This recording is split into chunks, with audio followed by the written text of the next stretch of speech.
I had just moved on earlier, I would have found the bonnet and I wouldn't have had to do all of that. And so it's like we stress and we overanalyze and we'll pray and we'll cry and we'll have crash out moments. And sometimes God is like, just take a step forward. Like, just do the next thing. Like, sometimes that's all you need to do. This is the In Your Favor podcast, where I share lessons I've learned on my walk with Christ to help you navigate yours. Listen, we may not always get it right and we won't always have the answers, but trust it's working in your favor. Hey guys, and welcome back to the In Your Favor podcast. I'm your host, Amanda, and I'm so excited you have joined me for yet another week on this podcast, on this ride, this journey of just exploring lessons, insights, things that the Lord has revealed to me on my walk with Him. And I just pray that they are things that you can also take with you on your journey. I hope that they inspire you and encourage you, and you were able to take these little nuggets as you navigate life and do life as well. And so if you're new here, welcome to the In Your Favor family. If you are returning, I'm so grateful you came back. I'm so grateful for you who have been here the whole time, or if you are first time popping in, I'm just grateful for every person who listens and is able to take something from it. I just really get overwhelmed when people are like, oh my gosh, I love your podcast. I'm like, me? That's not me. That's the Lord. I'm just here. I'm just the vessel. What can I say? It does bring me joy to hear that it is helping people. And that's really the whole point. And that's what the Lord had revealed to me when I started the podcast, is that this would help people just through my life and my journey. And so I'm so grateful you're here. I know last week I had a short episode. I wasn't able to give you all a full episode, but today we are back. We are back. And so I want to just dive in.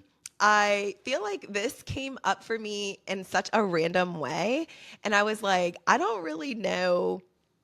Like, I don't want to say I don't know, because obviously the Lord can speak to us in multiple ways, but it was just like random. And in the small moments where the Lord reveals something to me when I'm least expecting it, I'm like, okay, I hear you, God. Thank you. And so this came up for me, y'all, when I was looking for my bonnet. Let me actually backtrack, because what we're talking about today is how sometimes what we're searching for is attached to our next step. And so, as I was saying, this came up for me in a moment where I was searching for my bonnet and I was getting ready for bed. And I don't know if you were like me, but when I'm ready to go to bed, I'm ready to go to bed, okay? I'm ready to be out. I'm ready to be knocked. And I was winding down. I was like, I'm so tired. I just want to go to bed. I was talking to my mom, and I was like, Mom, I can't find my bonnet. And I was like running around the house. I'm like, where is my bonnet? I can't find my bonnet. And we're like talking. A few minutes go by. I'm like, Mom, I still can't find my bonnet. Like, where is my bonnet? And I was starting to spiral, because I'm like, okay, really, where is my bonnet? Like, this is kind of crazy. Like, I want to go to bed. And so I was looking everywhere, tearing up pillows, tearing up my bed, tearing up drawers, bathroom, looking everywhere, couches. Like, I'm like, it's only in a few places. I usually have some sort of a routine where I'll drop it in the same place. And so it's usually in one of those places. And I was like, I cannot find it. And I'm kind of embarrassed to say, but I even checked the fridge, y'all, because I was like, maybe I was just like multitasking and dropped it in the fridge. I didn't know. I had to check, because I was like, leave it to me. I would not be surprised if I dropped it somewhere random, but also like, I don't think I was that like frantic that day, or like running around, or that distracted to where I would have put it there. But I was like, let me just make sure it's not in like one of those random places. And so I checked everywhere, and I was like, I cannot find my bonnet, Mom. Like, this is so annoying. And she could hear me getting like stressed and like a little bit like worked up about it. And she's like, it's okay. Like, it's fine, Amanda. Like, it's okay. You can go to bed without your bonnet one night. Like, don't even worry about it. Like, you're fine. And she's like, just get ready for bed. And I was like, but my bonnet, like I was like resistant to moving on to the next thing, because I'm like, I really want to put my bonnet on, because if you have locks, one thing that is really annoying, which I struggle with, is that there is lint that will get in your locks. It's not cute. 0 stars. And I hate that. And so I will wear my bonnet just to be on the couch, because I want to maintain the integrity of my locks. So I really do not like sleeping without my bonnet. And she's like, just move on, go to bed, just get some rest. You're fine. And so I was like, fine, let me just get ready for bed. And so I'm putting grabbing my PJs and I'm going to put on my PJs. And as I'm putting on my PJs, the bonnet falls out. And I was like, Mom, I found my bonnet. And in that moment, it was like instant. I like pulled out my phone and I started writing what was coming up. And it was basically, we get so caught up on what's missing, or we get caught up on a thing that we miss the next step, right? Like it was the moment where I was like, okay, let me move on. Let me go to the next step. I found the bonnet. It was me saying, okay, let me do the next thing. And the bonnet came. And I'm over here searching, tearing up, making a bigger mess, trying to find the bonnet. When if I had just moved on earlier, I would have found the bonnet and I wouldn't have had to do all of that. And so it's like we stress and we overanalyze and we'll pray and we'll cry and we'll have crash out moments. And sometimes God is like, just take a step forward. Like, just do the next thing. Like, sometimes that's all you need to do. And so in that, I was like, okay, how does this apply to other parts of my life?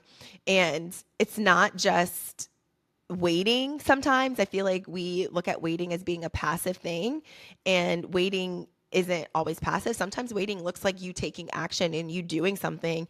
And we can get so stuck in where we are right now that we don't even look at what's next. We don't even think that we can take the next step because we're like, I need to be here. And it reminded me of a verse in Exodus 14. And if you're familiar with this passage, the Israelites have just been rescued from captivity, and they are being moved from Egypt under rule of Pharaoh. Moses is like, he's brought these people out, like, you know, he's like, okay, we're moving, we're getting away. But the Israelites at this point, they are feeling Pharaoh on their heels, and they are like, did you bring us here to die? Like they are like pushing back because they are feeling the reality of where they are, right?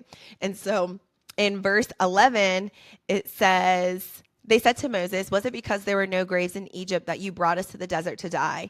What have you done to us by bringing us out of Egypt? Didn't we say to you in Egypt, leave us alone, let us serve the Egyptians? It would have been better for us to serve the Egyptians than to die in the desert. Moses answered the people, do not be afraid, stand firm, and you will see the deliverance the Lord will bring you today. The Egyptians you see today, you will never see again. The Lord will fight for you. You only need to be still. And I just love the follow-up, because in verse 15, the Lord said, why are you crying out to me? Tell the Israelites to move on. And I'm like, okay, all right, Lord, I hear you, right? And sometimes we do need to just stop standing, crying, ruminating, sitting, screaming, crashing out, and move on. Like, take the next step, do the next thing. We waste so much time and we waste so much energy frantically, like trying to search and find and do all the things. And it's like, what if the thing that you need to do is just the next thing? And I understand sometimes we don't know what the next thing is, but taking the next step that you know you can take will give you answers, will bring you clarity, will help you get to where it is that you are trying to go. And so it's like the bonnet wasn't lost. It was in the next step that I was avoiding because I was doing another thing. I was stuck on not having the bonnet, that I didn't want to move to the next thing because I'm like, I need the bonnet to do the next thing. And it's like, no, you don't. You don't need that to do the next thing. And I was so focused on what was missing, I couldn't even see what was next. And if it wasn't for my mom, honestly, being like, just go to bed, I probably would have looked a lot longer. I would have wasted even more time. And, you know, we aren't different from the Israelites, and we stand and we worry. And like I said, overthink all of the time. But it's like, you have enough right now to take the next step. You have enough to take action with what you already have. And I think about Proverbs 3, verses 5 and 6, trust in the Lord with all your heart and lean not on your own understanding. In all your ways acknowledge him, and he will make your path straight. And it's like, he will make your path straight as you go, as you move. The clarity comes on the path, like doing the thing. Like, you can't always expect just to wait and sit. Like, even faith without works is dead. Like, we can't believe for a thing and then take zero action to get the thing. Like, we have to work and move towards the thing too. Like, it's a partnership, right? Like, we have to do our part, one. And two, it's like, I think a lot of times we get so caught up in where we are, we don't know how to do the next thing or how to get to where we think the end goal is, that we miss the thing that's right in front of us, that we do have access to, that we are able to take steps towards. And so, yeah, I don't know what you've been praying about or believing God for. I don't know if it's a job or your business. And like this can apply to so many different areas of our lives. It can apply to friendships. It can apply to our finances. It can apply to goals. It can apply to our jobs, right? Our careers, our children. Like it can apply to so many different things. And I don't know what that thing is for you. There's a lot more that we are able to do than sometimes we think we are able to do. And so what is the thing that you are looking for answers in? What is the thing that you can't move on to the end goal because you're like, I'm stuck right here, that really you already have clarity on that what you need to be doing? What is it? I think about this podcast, and the Lord first gave me revelation of even being a podcast host. And I was like, that's not going to be me, because what? That's crazy. I just didn't see that as something that I would be doing. And, it was one of those things that I sat on for so long. I first heard the Lord say, start a podcast in September of 2023. Okay. September 2023.